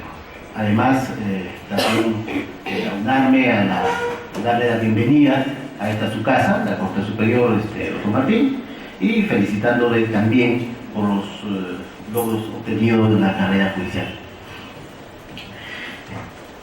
Este tema, en realidad, decía que poco se toca, poco, como usted lo ha indicado también en su escrito, no nos han enseñado el tema propiamente de la prueba de los hechos. De repente, de pruebas, así en términos generales de la prueba de los hechos, que el tema que ha tocado usted, muy poco se ha tratado en las universidades. Por ejemplo, lo que he podido entender de su ponencia es que en realidad no se prueban los hechos, como lo dijo usted, se prueban las afirmaciones de esos hechos, porque el juez no estuvo presente, pues, digamos, al momento que se produjo los hechos que generó el concepto, ¿no? Entonces, lo que se prueban, reitero, y ya lo dijo usted, son esas afirmaciones que hacen las partes, ¿no?, respecto de los hechos que se han producido, ¿no? Pero también advierto que digamos, el problema complicado que se presenta es en la premisa menor, es decir, en la prueba de los hechos. Eso ha hecho bastante mención usted y eso tiene que ver con el tema probatorio. El asunto es que esta actividad propiamente de valoración probatoria se presenta en la sentencia, se efectúa en la sentencia. Decía usted que lo que se prueba son los enunciados fácticos o las afirmaciones de las partes sobre sus respectivas pretensiones. Y esos enunciados fácticos obviamente tienen que haberse generado controversia sobre ellos, porque aquellos enunciados fácticos que son admitidos, entonces no es materia de prueba. Si eso es así, yendo de repente un poquito más atrás en el recorrido de un proceso civil, tiene mucho que ver con la fijación de puntos controvertidos, porque ¿dónde se establece, dónde el juez o en qué etapa del proceso el juez civil específicamente indica dónde hay controversia? ¿En qué puntos o en qué extremos hay controversia? Lo hace en la fijación de puntos controvertidos. Eso por un lado. Por otro lado, cuando el demandado está en rebeldía, allí cómo se prueban los hechos. En el artículo que usted indica que son los hechos afirmados por el demandante, ¿no?, que resultan relevantes. Pero reitero, esta situación me parece que tiene que ver ya en el aspecto práctico, como indiqué, con la etapa de fijación de puntos controvertidos. Vemos que en los hechos, en un proceso judicial, solemos fijar los puntos controvertidos sobre la base, digamos, de las pretensiones formuladas por las partes. Entonces, no hacemos esa labor, porque en realidad es una labor también compleja, de identificar dónde hay controversia para que sobre esa base se fijen los puntos controvertidos. Entonces, allí me parece que hay una suerte de repente nosotros los jueces civiles, hacer un trabajo pendiente, ¿no? Y un tema pendiente que trabajar. Quería saber su opinión en ese sentido. Y además, de repente, un asunto que no tiene que ver directamente con la prueba de los hechos, pero sí hizo referencia usted a la prueba del oficio. La prueba del oficio que es susceptible ahora que se pueda actuar en el órgano de segundo grado, ¿no? Entonces, si se actúa una prueba de oficio por el órgano de segundo grado, la pregunta es, en el ámbito civil, ¿no habría un poco de afectación, digamos, a esta suerte de derecho a recurrir? Porque total, de repente es una prueba de oficio que va a definir el sentido de la decisión y en cuyo caso, obviamente, la parte afectada no tendría derecho a cuestionar la valoración de esa prueba de oficio, digamos, actuada por el órgano de segundo grado, porque vía casación sabemos pues que tiene límites residual, ¿no? Entonces, ¿cuál es su juicio en todo caso, doctor, sobre ese tema adicional? Muchas gracias. Muchas gracias. A ver, ¿saben ustedes la diferencia entre hechos controvertidos y puntos controvertidos? Hay diferencias, ¿ah? Cuando trabajamos la premisa menor, hablamos de hechos controvertidos, pues está referido al elemento fáctico, ¿verdad? Pero cuando el proceso civil, penal, no sé, o de otra naturaleza, tenga problemas en la premisa mayor, podemos hablar de ambos elementos y ahí podemos hablar de puntos controvertidos. Ojo. Si la actividad es puramente fáctica, donde se ha controvertido la discusión del caso, hablamos de hechos controvertidos. Pero si la actividad no solo es fáctica, sino normativa, hablamos de puntos controvertidos. ¿Cuándo pueden haber puntos controvertidos que no tengan que ver solo con el elemento fáctico? Por ejemplo, cuando hay una antinomia en el caso. ¿Sí? ¿Se entiende? Una disposición normativa soluciona el caso de una forma y otra disposición normativa soluciona el mismo caso de otra forma. Es el caso del leasing en los accidentes de tránsito. La ley de leasing dice que la responsabilidad del propietario no le alcanza porque quien tiene el bien es el arrendatario y no el propietario, pese a que mantiene su derecho de propiedad. Y la Ley General de Tránsito, de Transporte dice que la responsabilidad es del conductor y del propietario. Dos respuestas distintas. Si el demandado postulara una situación de esta naturaleza, ya no estamos discutiendo sobre la responsabilidad propiamente, sino sobre los alcances de esta a partir de lo que dice una disposición normativa. ¿Qué tal si la otra parte dice, señor, la disposición normativa que se está pidiendo aplicar es inconstitucional? Volvemos a lo mismo, ¿es un elemento fáctico? No es un elemento fáctico, es un elemento normativo. Entonces yo tengo la posición de que cuando se trata de la controversia de elementos fácticos, hablemos de hechos controvertidos. Pero cuando a estos hechos controvertidos se le sumen elementos de naturaleza normativa, aplicación de la ley en el tiempo, por ejemplo, antinomias, o cualquier otro tipo de situación que tenga que ver con relevancia de naturaleza normativa, hablemos de puntos controvertidos. Nuestro código no explica nada sobre esto, y tanto no explica nada que todos cometemos el error de fijar como puntos controvertidos una descripción simple de la pretensión del demandante y si hay reconvención, la pretensión del demandado. Y punto. Y nos volvemos a preguntar, ¿esos son hechos o puntos controvertidos? Y la respuesta es no, no son hechos controvertidos, ¿sí? No son. Ahora, dijimos también, a partir de la pregunta, que hay hechos controvertidos y hechos admitidos. Los admitidos no son sometidos a prueba, pero sí deben ser valorados en el momento de resolver el caso. Los hechos controvertidos deben ser probados y valorados también al momento de emitir la sentencia. Pero la pregunta es, ¿qué pasa si no hay hechos controvertidos? Perdón, ¿qué pasa si no hay contestación de demanda? Porque ¿de dónde nacen los hechos controvertidos? Nacen de la posición que emerge de la contestación de la demanda. El demandante dice que es precario y el demandado dice que no es precario. Ahí tenemos un hecho controvertido. ¿Sí? Si el demandado tiene una posición contraria al demandante respecto de un hecho, ese hecho es el controvertido. Pero eso no ponemos en la... Normalmente los llamados puntos controvertidos. Describimos la controversia y eso me parece que no está bien. Pero ¿qué pasa si el demandado no confronta al demandante? No hay hechos controvertidos.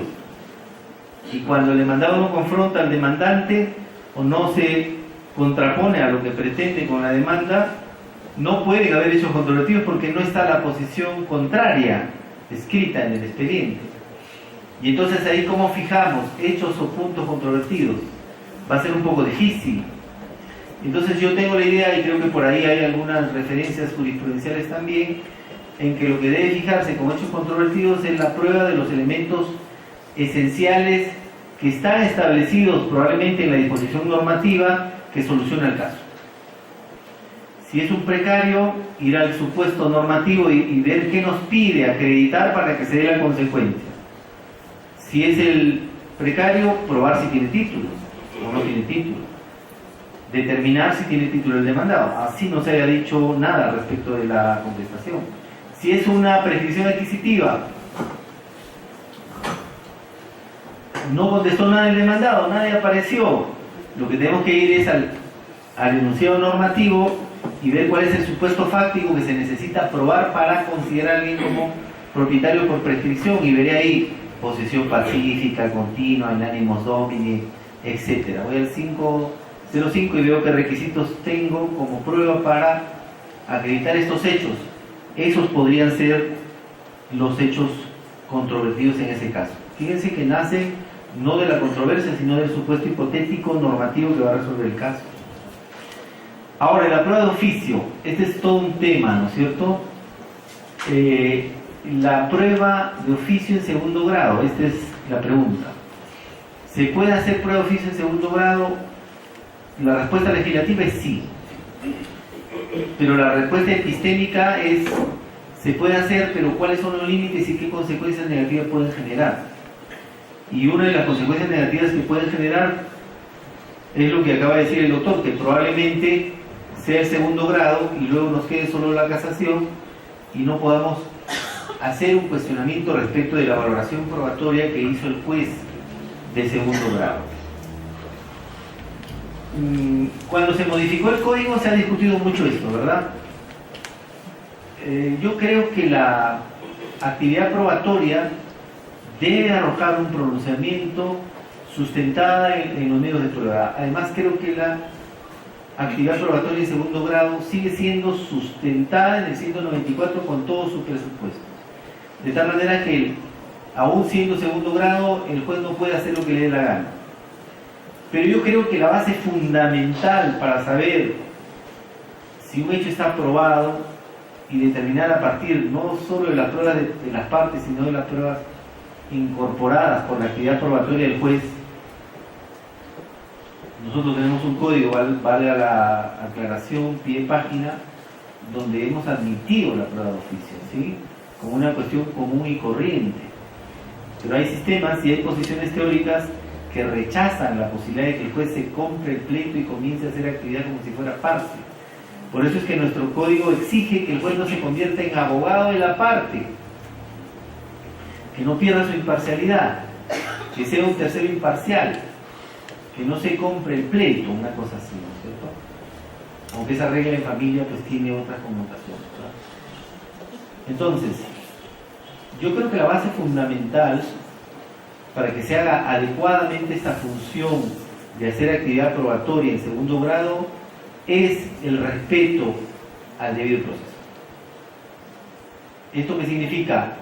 Que las partes tengan la posibilidad del contradictorio, las partes tengan la posibilidad de contraprueba, ¿sí? Que las partes puedan discutir, así como estuvieron discutiendo ante el juez, lo hagan también ante la sala, ¿sí? Porque a veces ocurre esto, y a veces uno se jala los cabellos cuando ve esto. A ver, el juez necesita un medio de prueba que le ayude a resolver el caso. La deficiencia probatoria, la laguna probatoria, la penumbra probatoria está presente y el juez quiere meter la mano en la prueba y dice que me traigan esto. Con esto resuelve el caso sí o sí. Le traen eso y como se ha demorado mucho en hacer la prueba de oficio, al día siguiente de que le llega el medio probatorio oficioso, emite la sentencia. ¿Qué pasó ahí? Eso es gravísimo, ¿verdad? Porque todo medio de prueba que se incorpore tiene que ser sometido al contradictorio. No vuelvan a hacer eso si lo hacen. ¿Sí? Les llega un medio de prueba, hay que correr traslado a la otra parte o a las partes en general. Y dejar que las partes hagan contraprueba. Si pueden hacerlo y tienen cómo hacerlo, que lo hagan. Que digan lo que sea necesario sobre esa actividad probatoria o el resultado de esa actividad probatoria oficiosa. Solo si se respetan esos elementos, yo creo que no habría absolutamente nada que objetar, sea prueba de oficio en primer grado o sea de oficio en segundo grado. Ahora, es cierto que la casación tiene limitaciones para la actividad probatoria, es cierto, y que no se puede pedir una revaloración probatoria, pero lo que sí se puede pedir en casación es a partir de la casación utilizar el debido proceso para ver si el juez ha respetado las reglas de la prueba. Y una regla de oro de la prueba es que el juez no puede hacer prueba perjudicando el derecho de las partes. Si no hubo contradictorio, si no hubo derecho de defensa, esa sentencia probablemente tenga un defecto y pueda aniquilarse haciendo una actividad rescisoria desde el punto de vista procesal.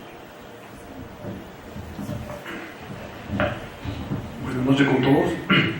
Buenas noches, doctor Martín Hurtado. Un gusto tenerlo nuevamente en Moncayo. Doctor, no obstante, felicitarlo por sus logros y por la brillante disertación. El artículo 197 del Código Procesal Civil recoge justamente el sistema de valoración de la prueba en nuestra legislación. Se hizo mención en la segunda doctrina, que es la sana crítica, pero usted dijo hace un momento que debe considerarse como una libre valoración de la prueba. Es decir, se están dejando de lado el sistema de la prueba tasada. Sin embargo, existen rezagos en nuestra legislación y una de ellas, de singular importancia, es la que recoge los informes de Contraloría, específicamente el artículo 15 de la ley de Contraloría, la ley 27.185, en la que se establece que los informes de control son prueba preconstituida para el inicio de las acciones administrativas o legales que correspondan. Y muchos de los jueces que están presentes, al momento de resolver una determinada pretensión que realice el Procurador Público de la Contraloría, sobre todo en los procesos de indemnización por daños y perjuicios, o en procesos penales en los que se sustentan los informes de Contraloría, hemos tenido problemas al momento de valorar, porque es la única prueba que adjunta que es este informe de Contraloría. Siendo una prueba tasada, que el artículo 15 de la ley del Sistema Nacional de Control la establece como prueba preconstituida, la estamos asignando como una prueba tasada, como una prueba plena.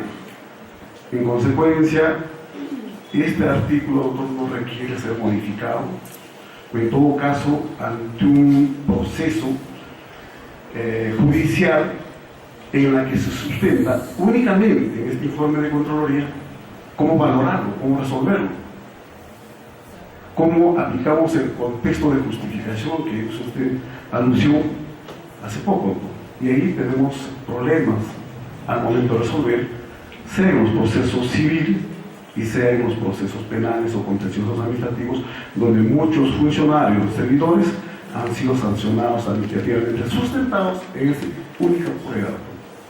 Requiere modificarse, como muchos juristas han establecido que esos informes de control deben ser merituados como material probatorio nada más, y no como prueba preconstituida. ¿Qué opinión lo merece por esta normatividad? Muchas gracias por la pregunta. A ver, sí es cierto, esa disposición normativa está en la ley de control. No sé si esa ley es anterior o posterior al Código Procesal Civil. Primero es eso, hay que ver, ¿ya? Pero no hay un régimen de prueba tasada en nuestro medio, ojo. Es cierto que la ley dice que se trata de una prueba preconstituida. En materia penal, la prueba preconstituida y prueba anticipada tienen connotaciones diferenciadas a la nuestra, ¿sí? A nuestra propia prueba anticipada en materia civil. A ver, ¿qué se hace en la práctica?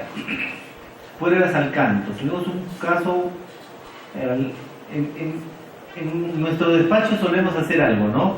Algo que a veces con tanta chamba necesitamos a veces matizar el trabajo, y a veces identificamos los casos poniéndoles un sobrenombre, ¿no? Y a este caso le habíamos llamado el caso del chamán. Gobierno regional de Cusco. Gobierno regional del Cusco. El gerente general autorizó a personas que no trabajan en el gobierno regional para que vengan en una comisión, uno de ellos un chamán y los otros vinculados a organizaciones que defienden la coca, son instituciones ancestrales que están en ese movimiento, ¿no es cierto? 10 personas vinieron de Cusco a Lima con viáticos y avión. No trabajaban en el gobierno regional, no eran trabajadores del gobierno regional. Ustedes dirán, oye, pero ¿cómo se puede? Es como si alguien hable con el presidente y le dice, oye, no tengo con qué viajar a Lima, dame los pasajes y los viáticos y lo autorice. Se lo van a levantar en peso desde el punto de vista de control al presidente Corte. No puede hacer eso. Perdón, no era el gobierno regional, era ENACO. ENACO es una entidad de la coca. Entonces, ¿cuál era la función que iban a hacer estas personas en Lima? Iban a concurrir a una actividad donde se iba a hacer lo que se hace en esta santa tierra, que es el pago a la tierra. Y era un ceremonial. Y este chamán había sido contratado en representación de ENACO para que haga el ceremonial con la coca, ¿sí? Y las otras personas eran las que de alguna manera servían de apoyo para ese ceremonial, representando a ENACO Cusco. Salió el informe de Contraloría y el informe de Contraloría era contundente. Se había destinado pasajes y viáticos para gente que no trabajaba en ENACO, ¿sí? Y obviamente cualquiera de nosotros que lee ese informe podría decir, un chaquí grave, esto hay que botarlos a la calle, estos compadres, no puede ser esto, ¿no? El demandado cuando contesta dice, sí, yo he autorizado esos viáticos y esos pasajes en avión. Eran algo de 13.000 soles y algo así, no era mucho dinero. Pero ¿sabe qué pasa? La directiva de FONAFE, por la cual estamos regulados, dice que el gerente puede autorizar para funcionarios, trabajadores, y dice, en el último parrafito dice, o terceros, siempre que sea en beneficio de la institución.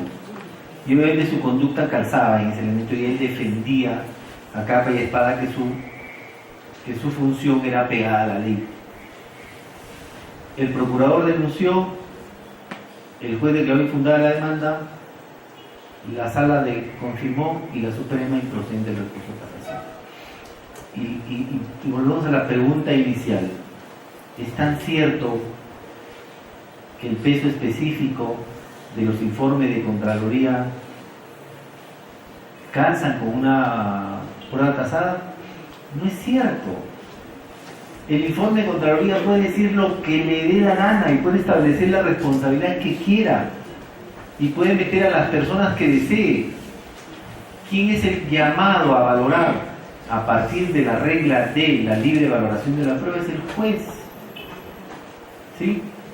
Es el juez el que debe, a partir de lo que digan las partes, ¿sí? Es el juez el que debe definir si ese informe de Contraloría en realidad ha determinado correctamente la responsabilidad de los funcionarios. ¿Sí? Para ver eso, por ejemplo, hay que pedirle al demandante que presente el ROF y el MOF. Eso es básico. Es básico, porque la determinación de las responsabilidades está fundamentalmente cimentada en los alcances de las funciones, atribuciones y deberes que tiene el funcionario. ¿Sí?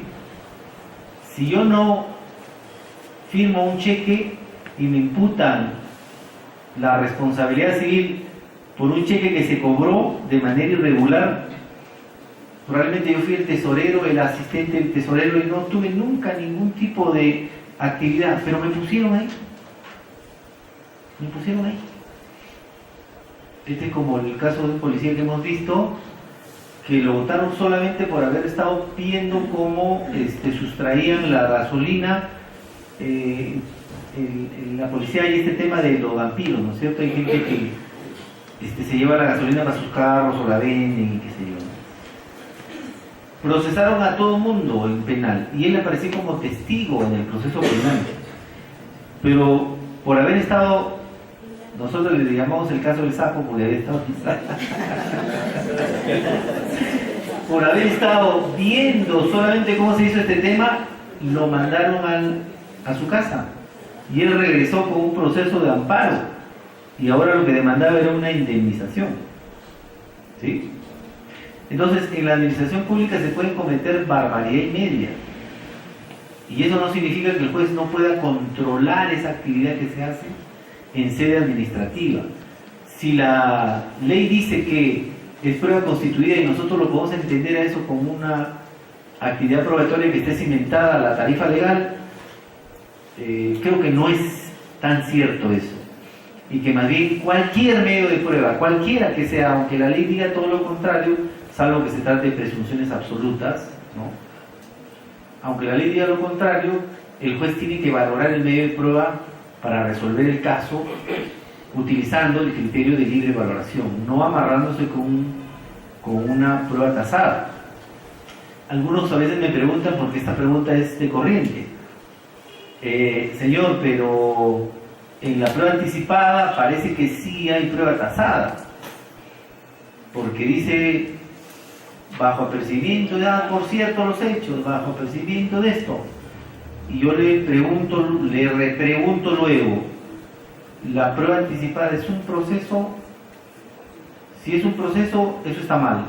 Pero no es un proceso, es un procedimiento que prepara un proceso. ¿Sí? La actividad probatoria tiene como lugar adecuado para su realización la locación donde se mueve como pez en el agua la prueba es en el proceso judicial. Pero puede hacerse actividad probatoria sin proceso, sí. A eso le llamamos los civilistas prueba anticipada. Pero la prueba anticipada va a ser incorporada luego a un proceso. ¿Sí? No es que ya con eso es suficiente. Y entonces, si hay algunas situaciones que están establecidas como apercibimiento, eso no significa que haya prueba tasada, porque en una prueba anticipada el juez no valora nada. Simplemente se prepara un medio de prueba para un proceso, si es que se puede lograr, pero a veces no se logra. Todo lo que llegue de la prueba anticipada es un medio de prueba más en el caso. ¿Sí? Y entonces no tenemos un sistema de prueba tasada, aunque muchos puedan entender que la ley general de control tenga a la prueba preconstituida con los informes como prueba tasada. Muchas gracias.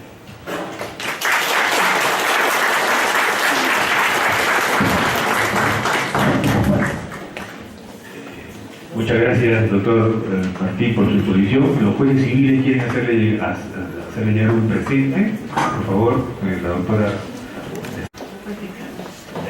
El doctor Salvatierra, como juez decano, va a ser el que va a hacer entrega del presente como recuerdo.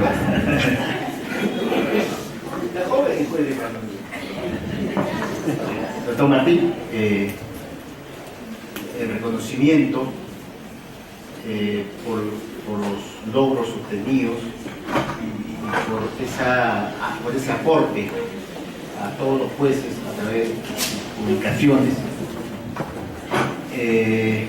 Los jueces civiles hemos acordado hacerle entrega de este presente al maestro y agradeciéndole una vez más, digamos, toda esa cooperación intelectual y ese espíritu de usted de humildad. Recuerdo que le fui a visitar una vez a la Corte de Lima, me recibió como siempre con mucha humildad, compartimos algunas inquietudes académicas de mi parte y siempre usted solícito a de repente brindar sus conocimientos, compartir sus conocimientos. Por esa trayectoria, doctor Martín, una vez más, destacada en el ámbito de la magistratura y también en el ámbito académico, y que constituye para nosotros, los jueces que estamos en carrera, en realidad un referente, un ejemplo a seguir. Reciba usted con mucho cariño, maestro.